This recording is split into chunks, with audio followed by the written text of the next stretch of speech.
فتحتي كوافير ولا لسه؟ لا لسه. طب يلا هتفتحي، ألف مبروك. قولي والله العظيم. قسما بالله لا تفتحي وتنجحي فيه جدا كمان. اه. ناس مشاهير بقالها أيام عمالة تكلمك تقولك إمتى عشان أجي أعمل شعري عندك. طب والله العظيم اقسم بالله وحياة امي ما أنا عارف. والله العظيم يا جدعان عمري ما دخلت معاه قسما بآيات الله. والله عمري ما كلمته في حياتي. من اخطر الفيديوهات هو الفيديو ده. ازاي عرف ده؟ هل في حد ممكن يعرف المستقبل، يتنبأ بالمستقبل؟ طبعا ده استحالة، لا يعلم الغيب الا الله عز وجل. طيب هو عرف الحياة دي ازاي؟ الاول عايزك تصلي على سيدنا النبي وشارك الفيديو عشان مهم وخطير، وهننور عقلك بشوية حاجات جميلة كده. اللهم صل وسلم وزد وبارك على سيدنا محمد. طيب مفيش غير حل واحد بس. انا مش بتهمه ان هو ساحر او كده، انا بتكلم بلغة عامة، ربنا يهدينا جميعا. ما اعرفش هو متفق معاهم او هو الله اعلم، لكن هتكلم في نقطة مهمة جدا للكل. تمام. ازاي مثلا ممكن اروح لفلان، واحد يقول لك تعال نروح لواحد وهيجيب لك الخلاصه، يقوم يقول لك انت اسم امك ايه كذا، اسم ابوك ايه كذا، بيحصل لك واحد اتنين تلاته من يوم ما انولدت، تحكي لك قصه حياتك، تقول بس الراجل ده ما فيش بعد كده. تمام. شفنا ده كتير. طيب في الاغلبيه يعني الا من رحم ربي بيبقى فيه ناس سحر.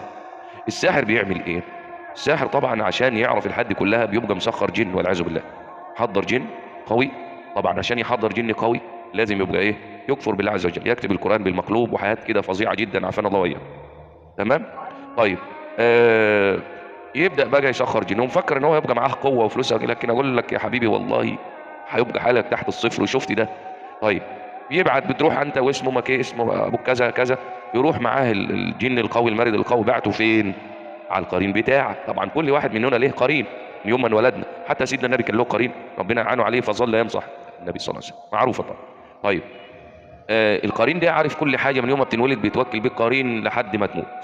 صليت على سيدنا النبي. يبعت المارد القوي ده يقوم يمسك القرين بتاعك يضربه او يجرره زي ما بقول بالبلدي كده، حتى لو فلان ده كفيف الدجال ده او الساحر، يجي يقول في ودانه او يقول له اللي قدامك ده بيعمل واحد اتنين تلاته، قصه حياتك كلها يحكيها فانتو ثانيه كده على طول. يقوم يقول لك انت بتعمل واحد اتنين تلاته، اسرار امك وابوك ما يعرفهاش عنك غير نفسك.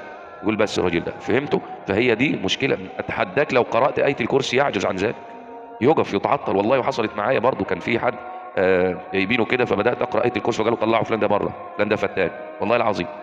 فدي الطريقه. واحد يقول لك اصل هو معاه جن مسلم. طب هو الجن المسلم هيجي يعمل له ايه؟ انا عايزك تفهمني بالراحه كده.